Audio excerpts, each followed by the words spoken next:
In this video, I'll show you how to create a skill on Manus.IM step by step.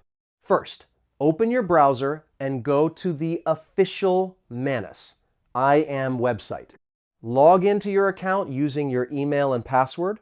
Once you are inside the dashboard, look for the Skills section or the option to create a new skill. Click on Create Skill or New Skill to start the setup process. Next, enter a name for your skill and provide a short description explaining what the skill will do. After that, configure the instructions or prompts that define how the skill should respond or behave. Make sure the instructions are clear so the skill performs the correct task.